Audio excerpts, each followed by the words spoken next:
To gain a better understanding of different perceptions, we went to Walmart and asked random people what they thought defined beauty in art. The Italian project, and we're supposed to ask what you think defines beauty in art. I don't know. Whatever the person thinks is beautiful, and art is just the capture of that beauty. Awesome. It's yourself, I guess.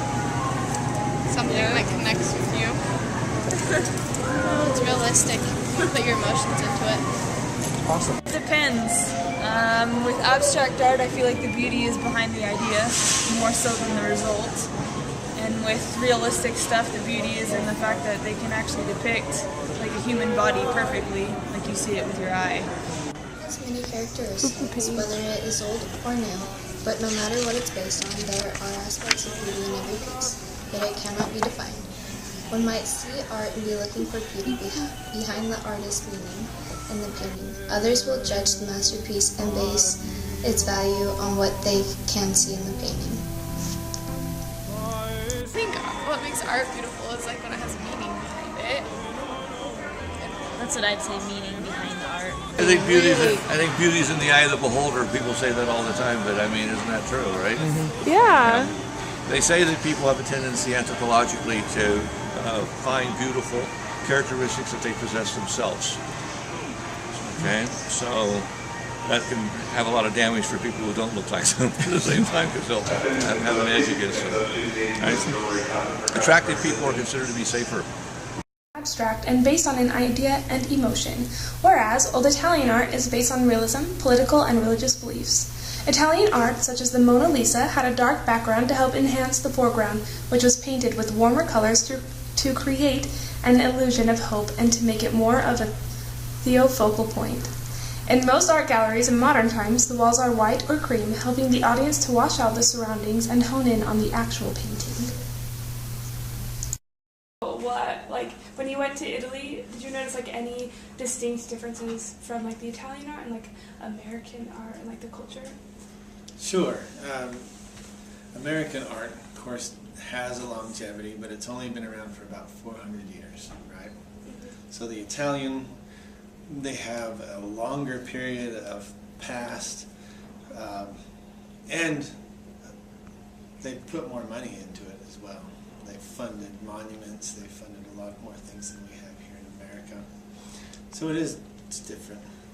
Beauty in art. Like, yeah, like did you notice like differences in beauty between like the two like countries?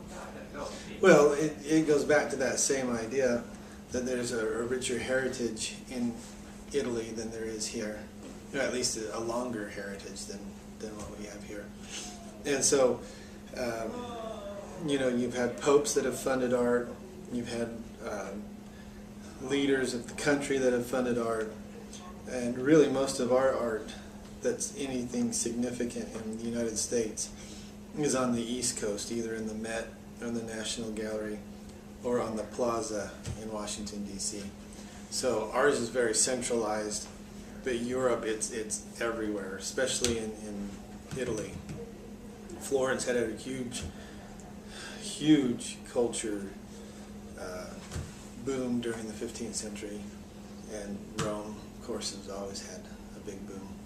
But I don't know. You can tell that they put more effort into it. Yeah. Did you notice like any connections like between the two, like besides just like differences? Did you notice like something that was like similar? Well, you know, art has changed since even 200 years ago. The invention of the camera, the idea that the government and the church doesn't patron the work as much. You know, I mean, artists used to be patrons of the wealthy, but now they can do whatever they want to as long as they find their audience.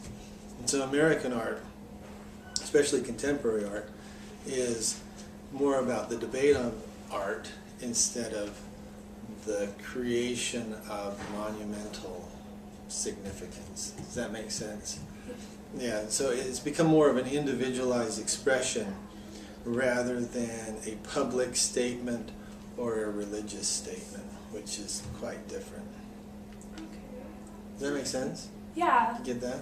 Yeah. Yeah, that's Yeah. really interesting. Well, because art's moved out from being commissioned to being in galleries. And so now it's the public and the middle class that are driving what's being produced instead of the patrons that are driving what's being produced. Yeah. Okay?